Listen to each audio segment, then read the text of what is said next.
Hello friends, welcome back to Mr Mrs Lakshmiran vlogs. ಎಲ್ಲರೂ ತುಂಬಾ ಚೆನ್ನಾಗಿದ್ದೀರಾ ಅಂತ ಭಾವಿಸ್ತಾ ಈ ವ್ಲಾಗ್ನ ಶುರು ಮಾಡ್ತಿದ್ದೀನಿ. ನನ್ನ ಚಿನ್ನುಗೆ ಹುಷಾರಿಲ್ದಂಗೆ ಆಗಿ ಆಲ್ಮೋಸ್ಟು 15 ದಿನ ಆಗೋಯ್ತು. ಲಾಸ್ಟ್ 2 to 3 ವೀಕ್ಸಿಂದ ನಾನು ಲೆಂತಿ ವಿಡಿಯೋ ಹಾಕೋಕ್ಕೆ ಆಗ್ತಿಲ್ಲ. ಈ ಕಡೆ ವರ್ಕ್ ಪ್ರೆಷರು ಮತ್ತು ಪಾಪನ ನೋಡ್ಕೋಬೇಕು, ಮತ್ತು ಇವ್ರಿಗೆ ಬೇರೆ ಹುಷಾರಿರಲಿಲ್ಲ ಅಲ್ವಾ. ಸೊ ಎಡಿಟಿಂಗಲ್ಲಿ ಟೈಮ್ ಕೊಡೋದಕ್ಕೆ ನಿಜವಾಗ್ಲೂ ನನ್ನ ಕೈಯಲ್ಲಿ ಆಗ್ತಿರ್ಲಿಲ್ಲ. ಸೊ ಅದಕ್ಕೇನೆ ಒಂದು ಲಾಸ್ಟ್ 2 ವೀಕ್ಸ್ ವೀಡಿಯೋಸ್ನೆಲ್ಲನೂ ಕಂಪ್ಲೀಟಾಗಿ ಒಂದು ವಿಡಿಯೋಲ್ಲೇ ಹಾಕ್ತಾಯಿದ್ದೀನಿ. Tough times to the core ಅನ್ನೋ ಥರ ಬ್ಯಾಕ್ ಟು ಬ್ಯಾಕು ಏನಾದರೂ ಒಂದು ಆಗ್ತಾನೇ ಇದೆ. ಅಕ್ಷಯ ತೃತೀಯ ದಿನ ಇದು ಮಧ್ಯಾಹ್ನ ಆಗಿದ್ದು, ಬೆಳಗ್ಗೆಯಿಂದನೂ ಅವರು ಸ್ಟೊಮಕ್ ಅಪ್ಸೆಟ್ ಅಂತ ಹೇಳ್ತಾನೆ ಇದ್ರು. ಅದಾದಮೇಲೆ ಆಗಿದ್ದ ಕತೆ ಇದು. ಬಿಟ್ಬಿಟ್ಟು ನಾನು ಮನೆಗೆ ನಡ್ಕೊಂಡು ಹೋಗ್ತಾ ಇದ್ದೀನಿ. ಅಡುಗೆ ಮಾಡಬೇಕಲ್ಲ, ಅದಕ್ಕೇನೆ ರಾಣಿನ ನೋಡ್ಕೊಳ್ತಾ ಇದ್ದಾರೆ ಪಾಪ. ಅವರು ಅವನ್ನ ಹ್ಯಾಂಡಲ್ ಮಾಡ್ಕೊಂಡು ಅಡುಗೆ ಮಾಡೋಕ್ಕಾಗಲ್ಲ. ಸೊ ಟೈಮ್ ಆಗಿಬಿಡುತ್ತೆ ಅಂತ ನಡ್ಕೊಂಡು ಹೋಗಿ ಮನೆಗೆ ಹೋಗಿ ಅಡುಗೆ ಮಾಡಿಕ್ಬಿಟ್ಟು ವಾಪಸ್ ಬರ್ತೀನಿ. ಅಲ್ಲಿ ಸಿಸ್ಟರು ನೋಡ್ಕೊಳ್ತೀನಿ ಅಂತ ಹೇಳಿದ್ದಾರೆ.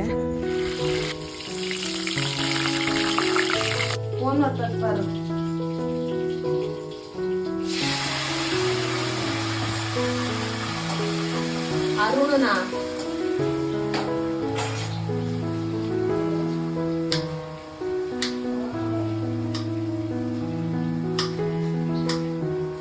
அந்த ட்ரிப்ஸ் ஆசை கேளமா.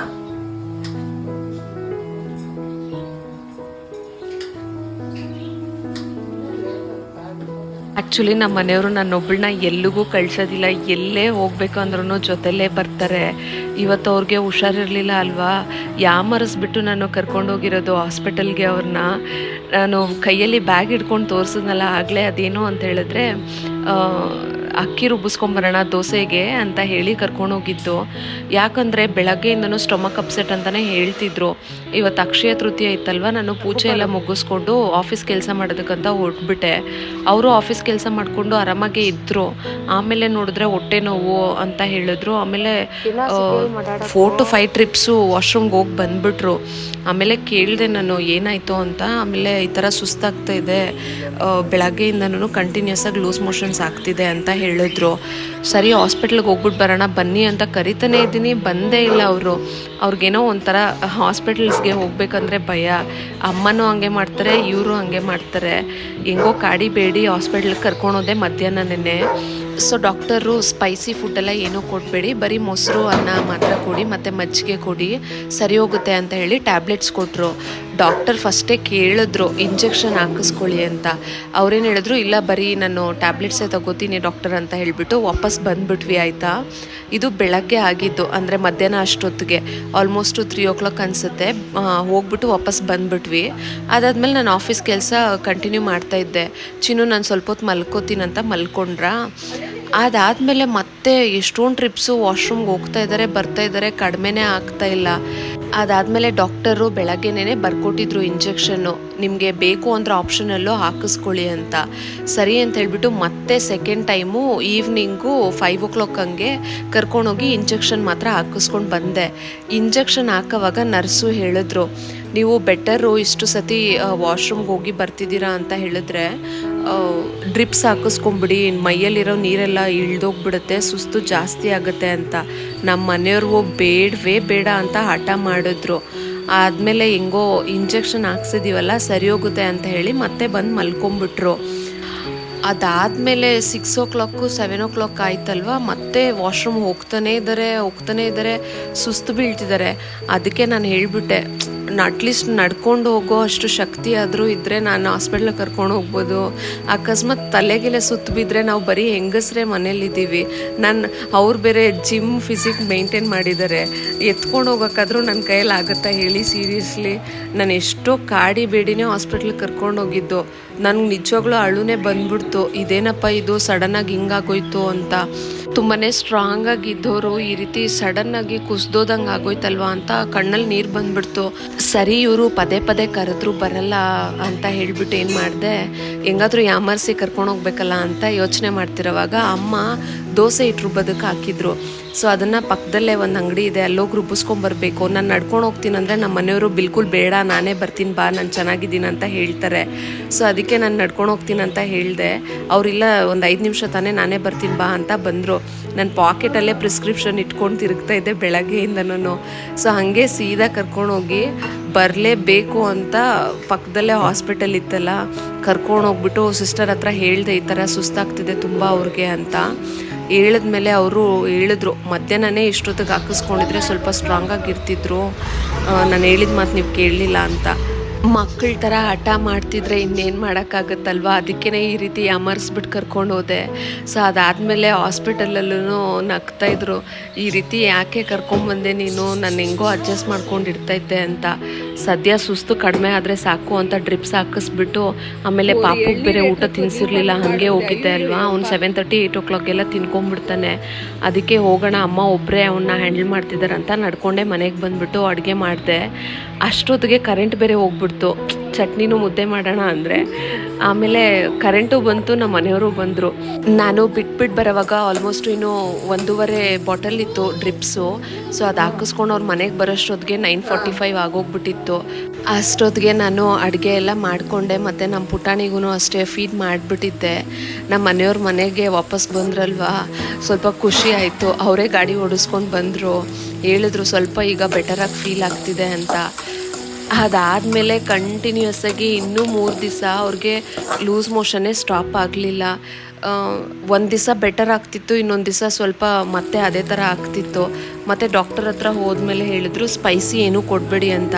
ಸ್ಪೈಸಿ ಏನಿದೆ, ಬರೀ ಮೊಸರನ್ನ ಬಿಟ್ಟರೆ ಇನ್ನೇನು ತಿಂತಾನೆ ಇರಲಿಲ್ಲ ಪಾಪ. ಅವರು ಬೇಜಾರೇ ಆಗೋಗ್ಬಿಟ್ಟಿದ್ರು. ಆಮೇಲೆ ಅಪ್ಪನೂ ಮಾರನೇ ದಿವಸ ಬಂದರು ನೋಡ್ಕೊಂಡು ಹೋಗೋದಕ್ಕೆ. 2ನೇ ದಿನ ಬರೋವಾಗ ಅಪ್ಪ ಹುಡುಕಿ ಎಳ್ನೀರು 4-5 ಅಂಗಡೀಲಿ ಹುಡುಕಿದ್ದಾರೆ, ಚೆನ್ನಾಗಿಲ್ಲ ಅಂತ ಹೇಳ್ಬಿಟ್ಟು ತುಂಬ ದೂರ ಎಲ್ಲ ನಡ್ಕೊಂಡೋಗಿ ಪಾಪ ಅವ್ರ ಮಗನಿಗೋಸ್ಕರ ಎಳ್ನೀರು ತೊಗೊಂಬಂದಿದ್ರು. ತುಂಬ ಚೆನ್ನಾಗಿತ್ತು ಎಳ್ನೀರು. ಅವ್ರಿಗೇನು ಬೇಕೋ ಮಜ್ಜಿಗೆ ಮತ್ತು ಮೊಸರನ್ನ, ಎಳ್ನೀರು ಮತ್ತು ORS ಎಲ್ಲನೂ ಕೊಡ್ತಾಯಿದ್ದೆ. ಮನೆ ಮದ್ದು ಚಿಕ್ಕದು ಮೆಂತ್ಯ ಕೊಡೋದಾಗಲಿ, ಇಲ್ಲ ಅಮ್ಮ ದೃಷ್ಟಿ ಹಾಕೋದಾಗಲಿ ಎಲ್ಲನೂ ಮಾಡಿದ್ರು. ಬಟ್ ಆದರೂ 1 ವಾರ ಆದರೂ ಕಡಿಮೆನೇ ಆಗಿಲ್ಲ. ಎಷ್ಟು ಇಳ್ದೋಗ್ಬಿಟ್ರು ಅಂತ ಹೇಳಿದ್ರೆ ಮುಖ ಎಲ್ಲ ಒಳಗಡೆ ಹೋಗ್ಬಿಡ್ತು ಪಾಪ. ತುಂಬಾ ಬೇಜಾರು ಬೇರೆ ಆಗೋಯ್ತು ನನಗೆ, ಏನು ಮಾಡೋದು ಅಂತ ಗೊತ್ತಾಗಲಿಲ್ಲ. ದಿನಾಗಲೂ ಪಾರ್ಲೆಜಿ ಬಿಸ್ಕೆಟ್ ತರೋದು, ಮತ್ತು ನಮ್ಮ ಮನೆಯವ್ರಿಗೆ ತಿನ್ನು ಅಂತ ಹೇಳೋದು. ಯಾಕೆಂದರೆ ಸುಮಾರು ಜನ ಹೇಳ್ತಾರಲ್ಲ, ಪಾರ್ಲೆಜಿ ಬಿಸ್ಕೆಟ್ ತಿಂದರೆ ಡಯೇರಿಯಾ ಸ್ಟಾಪ್ ಆಗುತ್ತೆ ಅಂತ. ಸೊ ಅದನ್ನು ಟ್ರೈ ಮಾಡಿಬಿಡೋಣ ಅಂತ ಟ್ರೈ ಮಾಡ್ತಾಯಿದ್ದೆ. ಸೊ 3-4 ದಿವಸ ಆದಮೇಲೆ ಸ್ವಲ್ಪ ರಿಕವರ್ ಆದರು. ಸೊ ಸ್ವಲ್ಪ ಸಂತೋಷ ಆಯಿತು. ಏನೊಂದು ಖುಷಿ ಅಂತ ಹೇಳಿದ್ರೆ, ಅವ್ರು ಕಂಟಿನ್ಯೂಸ್ ಆಗಿ ಬಾತ್ರೂಮ್ಗೆ ಟ್ರಿಪ್ಸ್ ಹೋಗ್ತಾರೆ ಬರ್ತಾರೆ, ಮತ್ತು ಸುಸ್ತಾಗಿದ್ರೂ ಸ್ಟ್ರಾಂಗ್ ಆಗಿದ್ದರು. ಅಂದರೆ ನಗ್ನಗ್ತಾನೆ ಇದ್ರಲ್ವಾ. ಸೊ ಅದಕ್ಕೆ ನನಗೆ ಸ್ವಲ್ಪ ಧೈರ್ಯವಾಗಿ ಹ್ಯಾಂಡಲ್ ಮಾಡೋಕ್ಕಾಯಿತು. ಇಲ್ಲ ಅಂತ ಹೇಳಿದ್ರೆ ನಾನು ತುಂಬಾ ಕುಸಿದೋಗ್ಬಿಡ್ತಿದ್ದೆ. ನಾರ್ಮಲಿ ಒಂದು ಮನುಷ್ಯನಿಗೆ ನಾವು ಡೈಲಿ ಮಾಡೋ ಅಂಥ ವಿಚಾರಗಳು ಅಷ್ಟೊಂದು ಗಮನಕ್ಕೆ ಬರೋದಿಲ್ಲ. ನಮ್ಗೆ ಯಾವಾಗ ಆರೋಗ್ಯ ಕೆಡುತ್ತಲ್ಲ, ಆಗ ಒಂದು ಚಿಕ್ಕ ವಿಚಾರ ಕೂಡ ದೇವ್ರು ಕೊಟ್ಟಿರೋ ವರ ಅಂತಲೇ ಫೀಲ್ ಆಗುತ್ತೆ. ಈವನ್ ಶಿಟ್ ಆಲ್ಸೋ ಮ್ಯಾಟರ್ಸ್ ಅಂತ ಹುಷಾರಿಲ್ದಿರೋವಾಗಲೇ ಗೊತ್ತಾಗೋದು. ನಾನು ಪ್ರೆಗ್ನೆನ್ಸಿ ಟೈಮಲ್ಲಿರೋವಾಗ ನಿಜವಾಗ್ಲೂ ಎಷ್ಟು ಪ್ರಾಬ್ಲಮ್ಸ್ ಅನುಭವಿಸಿದ್ದೀನಿ ಅಂತ ಹೇಳಿದ್ರೆ, ಕಾನ್ಸ್ಟಿಪೇಷನ್ ಆದರೆ ಟಾಯ್ಲೆಟಲ್ಲೇ ಕೂತ್ಕೊಂಡು ಅಳ್ತಿದ್ದೆ. ಸುಮಾರು ಜನ ಹೆಣ್ಮಕ್ಳು ಇದನ್ನು ರಿಲೇಟ್ ಮಾಡ್ಕೊಳ್ತೀರಾ ಅಂತ ಅಂದ್ಕೊಳ್ತೀನಿ. ಪ್ರೆಗ್ನೆನ್ಸಿ ಟೈಮಲ್ಲಿ ಎಲ್ಲ ಹೆಣ್ಮಕ್ಳಿಗೂ ಈ ಪ್ರಾಬ್ಲಮ್ ಆಗೇ ಆಗುತ್ತೆ. ಕಾನ್ಸ್ಟಿಪೇಷನ್ ಹೆಂಗಿರುತ್ತೆ ಅಂತ ಹೇಳಿದ್ರೆ, ಜೀವನೇ ಟಾಯ್ಲೆಟಲ್ಲಿ ಹೋಗ್ಬಿಡುತ್ತೇನೋ ಅನ್ನೋ ಥರ ಅಷ್ಟು ಟೈಟ್ ಮೋಷನ್ಸ್ ಆಗುತ್ತೆ. ಟೈಟ್ ಮೋಷನ್ಸ್ ಆದರೂ ಕಷ್ಟ, ಲೂಸ್ ಮೋಷನ್ಸ್ ಆದರೂ ಕಷ್ಟ. ಸೀರಿಯಸ್ಲಿ ಎರಡೂ ತಡ್ಕೊಳ್ಳೋದಕ್ಕಾಗೋದಿಲ್ಲ. ನಾವು ನಾರ್ಮಲಿ ಮೋಷನ್ಸು ಮತ್ತು ಯೂರಿನು ಪಾಸ್ ಮಾಡ್ತಿರೋವಾಗ ನಮಗೆ ಡೆಫಿನೆಟ್ಲಿ ಅದ್ರ ಮೇಲೆ ಒಂದು ಯೋಚನೆನೇ ಇರೋದಿಲ್ಲ. ಬಟ್ ಯಾವಾಗ ಅದರಲ್ಲಿ ಏನಾದರೂ ಒಂದು ತೊಂದರೆ ಆಗುತ್ತಲ್ವಾ, say for example urinary infection ಆಗಿರಲಿ, ಅಥವಾ ಕಾನ್ಸ್ಟಿಪೇಷನ್ ಪ್ರಾಬ್ಲಮ್ ಆಗಿರಲಿ, ಹೊಟ್ಟೆ ನೋವು ಮತ್ತು ಲೂಸ್ ಮೋಷನ್ ಆಗಿರಲಿ, ಇಂಥ ಸಮಸ್ಯೆ ಬಂದಾಗ ಮಾತ್ರನೇ ನಮಗೆ ಅದ್ರ ಬೆಲೆ ಏನು ಅಂತ ಗೊತ್ತಾಗುತ್ತೆ. ದೇವರು ನಮಗೆ ಆರೋಗ್ಯ ಚೆನ್ನಾಗಿ ಕೊಟ್ಟಿದ್ದಾನೆ ಅಂತ ಹೇಳಿದ್ರೆ ಅದು ನಾವು ರಿಯಲೈಸೇ ಮಾಡ್ಕೊಳ್ಳಲ್ಲ. ಎವ್ರಿ ಡೇ ನಾವು ಸ್ಟಡಿಯಾಗಿದ್ದೀವಿ, ಚೆನ್ನಾಗಿ ಎದ್ದಿದ್ದೀವಿ, ಎಲ್ಲನೂ ಪ್ರಾಪರಾಗಿ ಮಾಡೋಕ್ಕಾಗ್ತಿದೆ, ಅಂದರೆ ಯೂರಿನ್ ಪ್ರಾಪರಾಗಿ ಪಾಸ್ ಮಾಡೋಕ್ಕಾಗ್ತಿದೆ, ಮೋಷನ್ಸು ಪ್ರಾಪರಾಗಿ ಪಾಸ್ ಮಾಡೋಕ್ಕಾಗ್ತಿದೆ ಅಂತ ಹೇಳಿದ್ರು ಅದು ಕೂಡ ದೇವ್ರು ಕೊಟ್ಟಿರೋ ಅಂಥ ಒಂದು ಒಳ್ಳೆ ಆರೋಗ್ಯ ಭಾಗ್ಯ ಅಂತ ಹೇಳ್ಬೋದು. ಅದೆಲ್ಲ ಕರೆಕ್ಟಾಗಿದ್ರೇ ನಾವು ಸ್ಟಡಿ ಆ್ಯಂಡ್ ಸ್ಟ್ರಾಂಗ್ ಆಗಿರೋದಕ್ಕಾಗುತ್ತೆ. ಈ ಚಿಕ್ಕ ಪುಟ್ಟ ವಿಚಾರನ ನಾವು ಅಸಹ್ಯ ಅಂತ ಅಂದ್ಕೊಳ್ತೀವಿ, ಬಟ್ ಇದು ಅಸಹ್ಯ ಅಲ್ಲ, ದೇವರೇ ಮಾಡಿರೋ ಅಂಥ ಸೃಷ್ಟಿ ಇದು. ಕಷ್ಟ ಬಂದಾಗಲೇ ನಮಗೆಲ್ಲನೂ ಅರ್ಥ ಆಗೋದು ಯಾವುದ್ರ ಅವಶ್ಯಕತೆ ಜಾಸ್ತಿ ಇದೆ, ಯಾವುದ್ರ ಅವಶ್ಯಕತೆ ಇಲ್ಲ ಅಂತ. ನಾವು ನಾರ್ಮಲ್ ಆಗಿರೋವಾಗ್ಲೇ ನಮ್ಮ ಹೊಟ್ಟೆನ ತುಂಬ ಚೆನ್ನಾಗಿ ನೋಡ್ಕೋಬೇಕು. ನಮ್ಮ ಮನೆಯವರು ಇದರಲ್ಲಿ ಝೀರೋ ಅಂತಲೇ ಹೇಳ್ಬೋದು. ಅವ್ರು ಏನೇ ಜಿಮ್ಮಿಗೆ ಹೋದ್ರೂ ಬಾಡಿನ ಫಿಟ್ಟಾಗಿ ಇಟ್ಕೊಂಡಿದ್ರು ಅವ್ರು ಮಾಡೋ ಒಂದು ತಪ್ಪೇನು ಅಂತ ಹೇಳಿದ್ರೆ ಸೊಪ್ಪು ತರಕಾರಿ ಇದನ್ನು ಯಾವುದನ್ನು ತಿನ್ನೋದಿಲ್ಲ. ಅವ್ರಿಗೆ ಸೊಪ್ಪು ತರಕಾರಿ ಕಂಡ್ರೇ ಆಗೋದಿಲ್ಲ. ನಾನು ಎಷ್ಟೋ ಸತಿ ಕನ್ವಿನ್ಸ್ ಮಾಡಿಬಿಟ್ಟಿದ್ದೀನಿ ಅವ್ರನ್ನ. ಮೊಸರಾಗಿರಲಿ ಅಥವಾ ಮಜ್ಜಿಗೆ ಆಗಿರಲಿ, ಈ ರೀತಿಯಾಗಿರುವಂಥ ಒಳ್ಳೆ ಬ್ಯಾಕ್ಟೀರಿಯಾ ಇರೋವಂಥ ಪ್ರೋಬಯೋಟಿಕ್ ಫುಡ್ಸ್ನ ನಾವು ತಗೊಂಡ್ರೇ ನಮ್ಮ ಹೊಟ್ಟೆ ತುಂಬ ಚೆನ್ನಾಗಿರುತ್ತೆ. ಇಲ್ಲ ಅಂತ ಹೇಳಿದ್ರೆ IBS ಪ್ರಾಬ್ಲಮ್ ಆಗಿಬಿಡುತ್ತೆ. ನಮ್ಮ ಮನೆಯವ್ರಿಗೆ ಗಟ್ಟು ತುಂಬ ಅಂದರೆ ತುಂಬ ಸೂಕ್ಷ್ಮ. ಏನಾದರೂ ಸ್ವಲ್ಪ ಖಾರ ತಗಲಿದ್ದಾಗಲಿ ಅಥವಾ ಏನಾದರೂ ಹೊರ್ಗಡೆ ಊಟ ಸೆಟ್ ಆಗಲಿಲ್ಲ ಅಂತ ಹೇಳಿದ್ರೆ ಇಮ್ಮಿಡಿಯೇಟಾಗಿ ಅವ್ರಿಗೆ ಸ್ಟೊಮಕ್ ಅಪ್ಸೆಟ್ ಆಗಿಬಿಡುತ್ತೆ. ಸುಮಾರು ಜನಕ್ಕೆ ಈ ಥರ ಪ್ರಾಬ್ಲಮ್ ಇರುತ್ತೆ.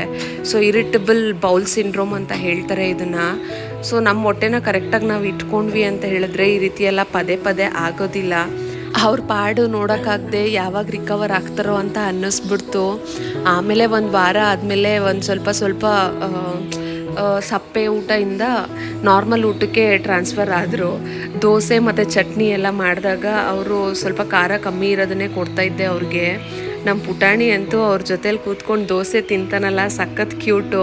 ನನಗೆ ಸುಮಾರು ವರ್ಷದಿಂದ ಇದು ಆಸೆ ಇತ್ತು. ಅವ್ರಿಗೆ ಯಾವಾಗ ದೋಸೆ ಉಯ್ಕೊಡೋವಾಗ್ಲೂ ಅನ್ನಿಸ್ತಾ ಇತ್ತು ನನಗೆ ಮಗ ಅಥವಾ ಮಗಳು ಹುಟ್ಟಿದ್ರೆ ಪುಟಾಣಿ ದೋಸೆ ಉಯ್ಕೊಡ್ಬೇಕು ಅಂತ. ಅದು ಸುಮಾರು ವರ್ಷ ಆದಮೇಲೆ ಈಗ ಅವನಾಗೆ ಅವನೇ ತಿಂತಾ ಇದ್ದಾನಲ್ಲ.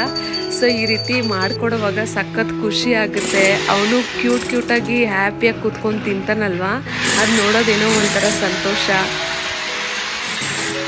ಇದು ಸಂಡೇ ಮಾರ್ನಿಂಗು. ಆಲ್ಮೋಸ್ಟು 1.5 ವಾರ ಆದಮೇಲೆ ನಮ್ಮ ಮನೆಯವರು ಬ್ಯಾಕ್ ಟು ಫಾರ್ಮ್ ಅನ್ನೋ ಥರ ನಾರ್ಮಲಾಗಿ ಕಾಣಿಸ್ತಾಯಿದ್ರು. ಬೆಳಗ್ಗೆನೇ ಎದ್ಬಿಟ್ಟು ನಂಗೆ ನಾನ್ ವೆಜ್ ಬೇಕು ಅಂತ ಕೇಳ್ತಿದ್ರು. ಅದಕ್ಕೆ ಬೆಳಗ್ಗೆ ಮಟನು ಮತ್ತು ಬ್ಲಡ್ ಕೂಡ ತರಿಸಿದ್ದೆ ಇವತ್ತು ಮಾಡಿಕೊಡೋಣ ಅಂತ. ಚಿಕನ್ ತಿಂದರೆ ಹೀಟ್ ಅಲ್ವಾ, ಅದಕ್ಕೇ. ಪಾಪ ಅವರು ಬರೀ ಸಪ್ಪೆ ಊಟ ತಿಂದು ನಾಲ್ಗೆ ಎಲ್ಲ ಸತ್ತೋಗಿದೆ ಅಂತ ಹೇಳ್ತಿದ್ರು. ಅದ್ರ ಜೊತೆಲಿ ನಾವು ಕೂಡ ಅವರೆಲ್ಲಿ ಬೇಜಾರು ಮಾಡ್ಕೋತಾರೋ ಬೇರೆ ಊಟ ಅವ್ರ ಮುಂದೆ ತಿಂದರೆ ಅಂತ ನಾವು ಕೂಡ ಮೊಸರನ್ನೇ ತಿಂತಿದ್ವಿ. ನಮ್ಮ ನಾಲ್ಗೆನೂ ಸತ್ತೋಗಿತ್ತು, ಅವ್ರಿಗದು ಪ್ರಜ್ಞೆನೇ ಇಲ್ಲ. ಅದಾದಮೇಲೆ ಅವರೇ ನೆನೆಸ್ಕೊಂಡು ಹೇಳಿದ್ರು, ನನ್ನ ಜೊತೇಲಿ ನೀವು ಕೂಡ ಈ ಥರ ಪಥ್ಯ ಇದ್ದೀರಲ್ಲ, ನೀವೇನಾದರೂ ಮಾಡ್ಕೊಂಡು ತಿನ್ನಬಾರ್ದಾ ಅಂತ. ಒಂದೇ ಮನೇಲಿ ಎಲ್ಲರೂ ಇದ್ಮೇಲೆ ಒಬ್ರೊಬ್ರು ಬೇರೆ ಬೇರೆ ಊಟ ಮಾಡ್ಕೊಂಡು ತಿಂದರೆ ಅದು ಏನು ಅನಿಸುತ್ತೆ, ಬೇಜಾರಾಗುತ್ತಲ್ವ ಅವ್ರಿಗೆ ಹುಷಾರಿಲ್ದಿರೋವಾಗ.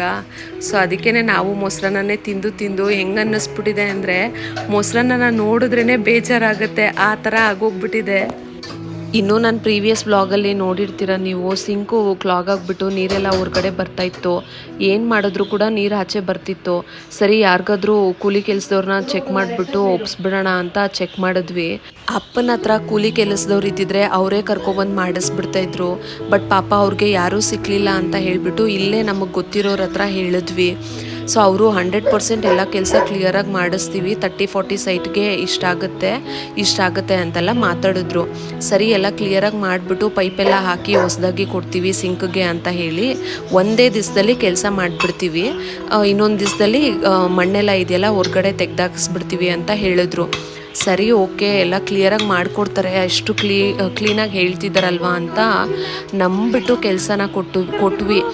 ಕೆಲಸ ತಗೊಳ್ಳೋವಾಗ ಎಷ್ಟು ಚೆನ್ನಾಗಿದ್ರು ಅಂತ ಹೇಳಿದ್ರೆ ಅಷ್ಟು ಚೆನ್ನಾಗಿ ಮಾತಾಡ್ತಾ ಇದ್ರು. ಅದಾದಮೇಲೆ ಎಷ್ಟು ಸತಿ ಫೋನ್ ಮಾಡಿದ್ರು ಎಲ್ಲ ತೆಗಿತಾ ಇದ್ರು. ಒಂದು ದಿವಸ ಬಂದು ಮೋರಿ ಎಲ್ಲ ಕ್ಲೀನ್ ಮಾಡಿದ್ರು, ತೆಗ್ದಾಕಿದ್ರು. ಅದಾದಮೇಲೆ ಎಷ್ಟು ಸತಿ ಫೋನ್ ಮಾಡಿದ್ರು ಫೋನ್ ಇಗ್ನೋರ್ ಮಾಡೋದು, ಕಾಲ್ ಡಿಸ್ಕನೆಕ್ಟ್ ಮಾಡೋದು, ಈ ಥರನೇ ಮಾಡ್ತಾಯಿದ್ರು. ಏನಕ್ಕೆ ಆ ಥರ ಮಾಡಿದ್ರು ಅಂತಲೇ ಗೊತ್ತಾಗಿಲ್ಲ. ಆಮೇಲೆ ಒಂದು ದಿವಸ ಅಮ್ಮಂಗೆ ಸಿಕ್ಕಿದಾಗ ಹೇಳಿದ್ರಂತೆ, ನೀವು ಬರೀ ಪಾರ್ಷಲ್ ಅಮೌಂಟ್ ಕೊಡ್ತೀರಾ ಏನು ಕೆಲಸ ಮಾಡಿದ್ದಕ್ಕೋ ಅದಕ್ಕೆ ಅಂತ. ಈಗ ಕೆಲಸ ಪೂರ್ತಿ ಆಗಕ್ಕೆ ಮೊದಲು ಫುಲ್ ಅಮೌಂಟ್ ಕೊಡಬೇಕಾ ನೀವೇ ಹೇಳಿ. ಒಂದು ಕಾಂಟ್ರಾಕ್ಟ್ ಮುಗಿದ್ಮೇಲೆ ಈಗ ಕ್ಲೀನ್ ಮಾಡಿದ್ರಲ್ಲ ಅದಕ್ಕೆ ಅವತ್ತೇ ದುಡ್ಡು ತೊಗೊಂಡು ಹೋದರು. ಆಮೇಲೆ ಸಿಮೆಂಟ್ ಹಾಕಿದ್ಮೇಲೆ ಮತ್ತೆ ಅದು ಕೂಡ ದುಡ್ಡು ತೊಗೊಂಡು ಹೋದರು. ಬರೀ ಟ್ರ್ಯಾಕ್ಟ್ರಲ್ಲಿ ಬಂದು ಮಣ್ಣು ಎತ್ತಾಕ್ಬಿಟ್ಟು ಪೈಪಾಗಿ ಕೊಡಬೇಕಾಗಿತ್ತವರು. ಆ ದುಡ್ಡು ಕೂಡ ಫಸ್ಟೇ ಕೊಡಬೇಕಿತ್ತಂತೆ.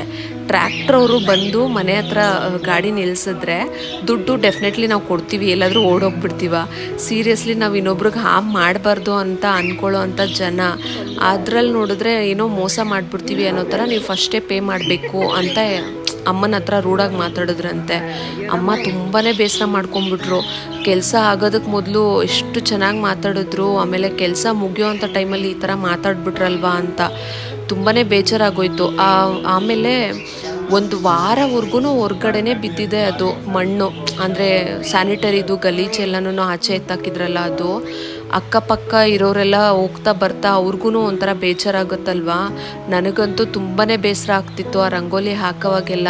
ಇದು ಯಾವಾಗ ರೆಡಿ ಮಾಡಿಸ್ತಾರೋ ಅಂತ ದಿನಾಗಳು ಮನೇಲಿ ಏನೋ ಎಲ್ಲರಿಗೂ ಒಂಥರ ಅಶಾಂತಿ ಥರನೇ ಆಗೋಗ್ಬಿಟ್ಟಿತ್ತು. ಸರಿ, ಅದಾದಮೇಲೆ ಫೋನ್ ಮೇಲೆ ಫೋನು 10 ಸತಿ ಮಾಡಿದ್ರು. ನಮ್ಮ ಮನೇಲಿರೋರು ಎಲ್ಲರೂ ಫೋನ್ ಮಾಡಿದ್ರು ತೆಗಿತಾ ಇರಲಿಲ್ಲ ಅವರು. ನಮ್ಮ ಮನೆಯವ್ರ ಪಾಪ 5-6 ಸತಿ ಹೋಗಿ ಹುಡ್ಕೊಂಡು ಕೂಡ ಬರೋರು, ಎಲ್ಲೂ ಸಿಗ್ತಾ ಇರಲಿಲ್ಲ ಅವರು.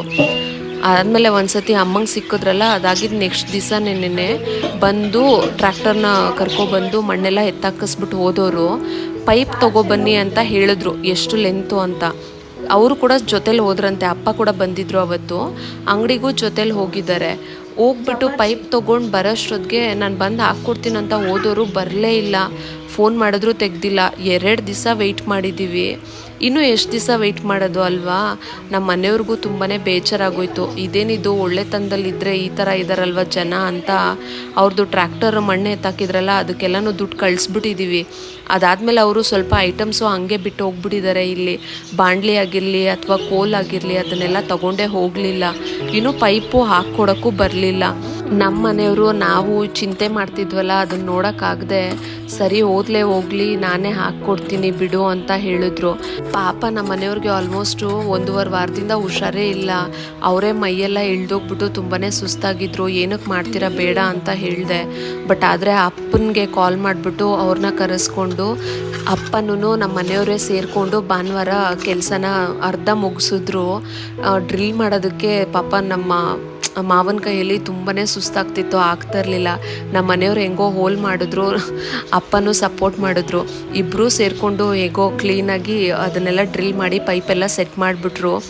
ಅಪ್ಪಗೂ ಅವ್ರಿಗೂ ತುಂಬ ಸುಸ್ತಾಗೋಗ್ಬಿಟ್ಟಿತ್ತು. ಸರಿ ಅಂತ ಅಡುಗೆ ಮಾಡಿದ್ನೆಲ್ಲ ಅದೆಲ್ಲ ಹಾಕ್ಕೊಟ್ಟೆ. ಅಪ್ಪನಿಗೆ ಆಲ್ರೆಡಿ ಲೇಟಾಗಿತ್ತಲ್ವ, ನಾನು ಮಾಡ್ಕೋತೀನಿ ಅಂತ ನಮ್ಮ ಮನೆಯವರು ಹೋಗಿ ಡ್ರಾಪ್ ಮಾಡಿಬಿಟ್ಟು ಅಮ್ಮನ ಮಾತಾಡಿಸ್ಕೊಂಡು ವಾಪಸ್ ಮನೆಗೆ ಬಂದರು. ಈ ಸಂಡೇ ಅಂತೂ ತುಂಬಾ ರೆಸ್ಲೆಸ್ ಥರ ಫೀಲ್ ಆಗೋಗ್ಬಿಡ್ತು ನಮಗೆ. ಆಮೇಲೆ ಮನೆಯವರು ವಾಪಸ್ ಬಂದ್ರಲ್ವ, ಅದಾದಮೇಲೆ ಕಾಂಕ್ರೀಟ್ ಎಲ್ಲ ಮಿಕ್ಸ್ ಮಾಡ್ತೀನಿ ನಾನು, ಸ್ವಲ್ಪ ಹೆಲ್ಪ್ ಮಾಡಿಕೊಡಿ ಅಂತ ಹೇಳಿದ್ರು. ಅಮ್ಮನೂ ನಮ್ಮ ಮನೆಯವರೇ ಈ ಮನೆಗೆ ಬಂದಮೇಲೆ ಸುಮಾರು ಜಾಗದಲ್ಲಿ ಚೆನ್ನಾಗಿ ಕಟ್ಟೆ ಎಲ್ಲ ಕಟ್ಟಿದ್ದಾರೆ. ಅದಕ್ಕೆ ಈ ಸತಿ ಗ್ಯಾಸ್ ಕಟ್ಟೆ ಕೂಡ ಬಾಕಿ ಇತ್ತು. 1.5 ವರ್ಷದಿಂದ ಮಾಡಬೇಕು ಅಂತ ಅಂದ್ಕೊಳ್ತಿದ್ವಿ.